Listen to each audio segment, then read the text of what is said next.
Can you see my screen? Yes, you can make it full. How do I do that? Yes, okay. Himprakaji, phone him. Yeah. You're able to see it? Okay. So my presentation is about the healing effects of meditation practices on victims of narcissism. Just a small disclaimer, there aren't a lot of studies on narcissists just because they have a hard time self-identifying, I guess, and coming forward with their disorder. So a lot of this presentation is just things that I've put together with research of meditation, research of narcissism, and kind of like making my own connections. So some quick definitions before we go deeper into the presentation. When I say victim, I mean generally anybody who has, so it's someone who has suffered as a result of someone else's actions or beliefs or as a result of unpleasant circumstances. So when I say victim of narcissism, I don't only mean victims of abuse from narcissists, but also people who suffer of narcissistic personality disorder because they're also victims of this disorder. So narcissistic traits versus disorder. So narcissism falls under a spectrum. There's the disorder, which is on one end.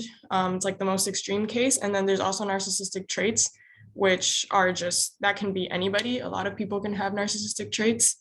And in some points of the presentation, I'll also mention the ideal ego. And that's the ideal of perfection that the ego strives to emulate. And just a quick quote of what narcissism is. It's self-centeredness arising from failure to distinguish the self from external objects, either in very young babies or as a feature of mental disorder. So narcissism, and where does it stem from? So it can be part of our neurological or psychological makeup. It can also be, it can stem from culture and influences or the experience of having a relationship or coexisting with a narcissist. And also right now with our culture of individualism, materialism, and entitlement, this kind of serves as a catalyst to narcissistic behavior. So that brings up the narcissistic traits that I was talking about earlier. So what are these narcissistic traits, or what does a narcissistic person act like, right? So they have the inability to identify the self as independent from the outer world. And in this article that I found, it says that mindfulness is described through systematic mental training that develops meta-awareness, so self-awareness, an ability to effectively modulate one's behavior, self-regulation, and a positive relationship between self and other that transcends self-focused needs and increases pro-social characteristics, so self-transcendence. So it's kind of suggesting that mindfulness can help with this inability to see the self as independent from the outer world. So another trait of narcissists is that they will manipulate a lot of times, shame, project their own emotions, and exploit their partners or friends or anybody who they're in relationship with. And so this can show up in the person who has been abused by a narcissist. So they can also have these traits because of this relationship that they had. And mindfulness can help these victims of abuse by identifying their triggers, habituated responses, and developing self-management strategies. So it kind of allows them to take a look inside and see where it is that these triggers are coming from. And, you know, for a person who has been abused by a narcissist, it's a bit easier, but for a person who suffers of narcissistic personality disorder, it's harder just because they really do struggle to self-reflect to begin with. So narcissism is rooted in the infantile state, persists in the adult, and inevitably interacts with the meditative experience. So to understand this interaction is to recognize both the transformative power of meditation and the pervasive influence of narcissism. So what it's saying here is that it basically starts when you're a child and it persists throughout your adulthood. And even when you're practicing meditation, or even for a person who's a narcissist who wants to heal from these narcissistic traits, it's difficult because it's something that's influencing them very heavily. So a place to start with this is inner child work. So there's a lot of meditative practices on inner child work. And this can help in recognizing triggers, analyzing the core belief attached to these triggers, validating your own emotions, and accepting shadows. So really like starting from the beginning of where it all comes from. And it can also help redirect your perception of experiences. So for a person who suffers of narcissism, a lot of times it's just like the way that they perceive their own experiences. And then they project these perceptions onto other people. So if they are able to redirect these perceptions of their experiences, then they're possibly or potentially able to reduce their tendencies of projection and therefore abuse. So some other characteristics of narcissists is that they lack empathy, they lack self-worth, they're easily upset by criticism, their insecurities projected as criticism, mental and verbal abuse. So a lot of times when they are abusing someone mentally or verbally or just being violent, a lot of that comes from their own insecurities. And these insecurities are caused by vulnerability and a highly fragile ego. And so, like I said, this narcissistic abuse can lead to narcissistic traits. So if a person who is abused or a person who is abused can also become a narcissist, because this abuse can make them feel unworthy or insecure, and then they can project these things as like feeling defensive or getting violent with other people. And it's just like an infinite loop if they don't heal. So a quick quote, that sense of being is where genuine confidence comes from. So this is a quote about being present and how that helps you be more confident, right? So it comes from being able to rest in a natural state of mind, being able to relax without having to concern yourself with all the external reference points or the confidence eroding thoughts they can trigger. That's how meditation practice is the key to discovering and building genuine confidence. So mindful meditation can kind of like, it can relax the mind, it can quiet all of the thoughts that we have. So for a person who suffers of narcissism, they're often caught up in their thoughts. That's really what it is. They're thinking all the time about like their insecurities and things like that. So if they're able to relax the mind by focusing on an object like breathing, this can help them relax. And these practices can also assist the victims of narcissism by holding space for detachment, for self-narratives, true growth of confidence, and a sense of simply existing in replacement of fear, judgment, self-sabotage, and insecurity. So this one applies for both the victims of narcissistic abuse and of just narcissism, so people who are narcissistic. So the ego is a filter that transforms the information that the mind is given into the reality that best suits its pre-existing interests. So it kind of is like a lens for everything that we experience. And the quote here says, it gives us a false sense of importance and deeply roots us to wants, such as recognitions and approval. And this is something that narcissists feel very heavily. So they need to feel admired, they need to feel approved and recognized. And that's something that meditation practices can help with. So there's a lot of practices that release the ego, and this raises awareness of unity, of wholeness, of oneness, or being one with other people. So another quote, removing the sense of self and all the fears and wants associated with it allows for the incorporation of all else. It allows us to see how we are all inherently connected, how there is no real distinction between you and me. And so that leads us to the next topic, which is lack of empathy, right? So narcissists are believed to be incapable of feeling empathy. But mindfulness, one of the biggest parts of mindfulness, the main aspects of mindfulness, is cultivating compassion and empathy. So mindful awareness of one's own emotions leads to a better understanding of emotional processes in general.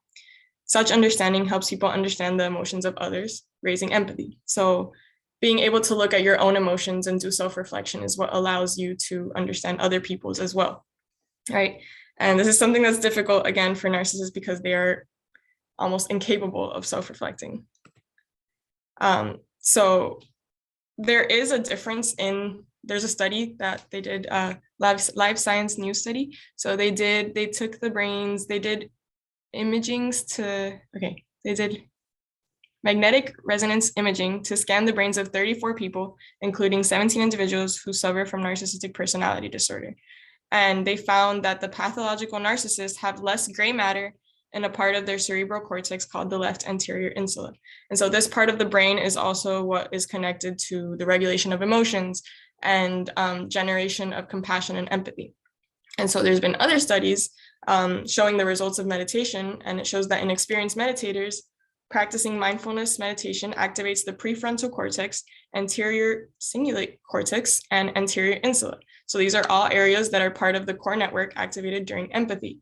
So I'm no scientist, but making this connection, I think that if these areas are activated enough throughout time, that it is something that could create a neurological transformation in even narcissists. So for victims of abuse, I want to say that it's easier to heal. I mean, healing is never something that's easy, but if it's not something that's deeply ingrained in them, if it's something that they can just heal from a traumatic experience, this is something that meditation can help with, right? So it can help with managing anxiety, stress, depression, pain, symptoms related to withdrawal from drugs, which is something that often victims of abuse fall into. For narcissists, it's a little bit harder. There's a myth that says that narcissists don't have feelings or they're incapable of feeling emotions, and that's not necessarily true. So narcissists tend to just repress their emotions so deeply, even from like a young age, that their emotions just don't play a conscious role in their life. So they're not thinking about their emotions, they're not really feeling their emotions, but their emotions are still there and they are affecting their life constantly in their actions. And the thing with narcissists is that they can become gradually phobic of their own emotions. So they get afraid to feel anything, especially emotions that are accompanied by like guilt, anxiety, and things like that.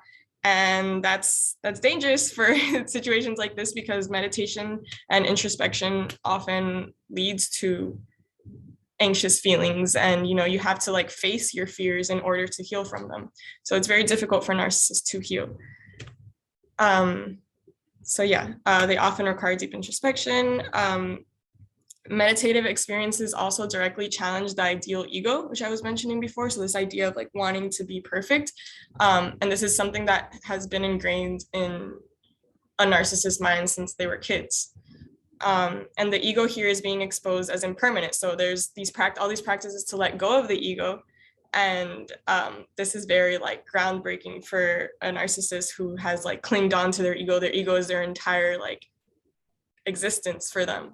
So it's kind of like shaking their whole foundation. And that can be very scary for narcissists. So another quote: when faced with these experiences, the meditator has nothing to fall back on. So this is when the meditator lets go of their ego, right? So he must surrender his most closely guarded identifications, relinquishing them as not me and not mine. Thus, the idealized image that the ego has inevitably held of itself since its infantile origins must now be extinguished. So I kind of made a connection to Praksha meditation here, because Praksha meditation is so much about like concentrating. I think that this is something that could serve narcissists in kind of like pushing through these meditative practices, because I think it requires a lot of concentration and also will, but concentration, which is what Praksha meditation is all about. So we already know, but I'll repeat it again. Praksha meditation is a system of meditation engaging one's mind fully in the perception of subtle internal and innate phenomena of consciousness. The main aim of these practices is purification of emotions, psyche, consciousness, and realization of the self. So a lot of these practices consist of concentrating on different elements, such as like the body, your thoughts, your breath, colors, mantras. So I think that this practice has the potential to increase concentration, which can assist narcissists in diving deeper into practices of introspection without their fears or thought patterns distracting them. So I think that if they're able to focus on their breath or on colors or on things outside of these fears that they have, that can over time create like an ability to concentrate easier and not let their emotions interfere. And so in conclusion, narcissists do have a long way to healing. It is very challenging for them due to the fact that they have like these engraved patterns since childhood. But there is, as I have shown in the presentation, there's a lot of potential of key growth areas. So like if it's tackled like in those specific areas that are what is affecting a narcissist, I think that there are a lot of healing effects of meditation on all kinds of victims of narcissism. And lastly, I put an image of a lotus and a little quote that says, "The lotus pushes its way through the mud, rising towards the sun's light. As the lotus bud first emerges at the surface of water and basks in the sunlight, the first petal opens. A lotus is a survivor. It rises from the dark, muddy waters and finds the warmth and nourishment of the light." And I think this is very representative of people who are healing in general, but in this case, narcissists who really just need that will to begin with. And they can come out of these like deep traumas into the light and potentially heal in that end. And these are my references. Thank you.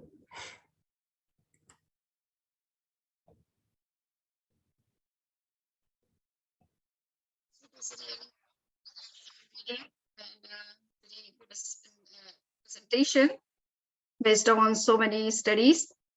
So it is a very good presentation in one sense. Anybody has any questions?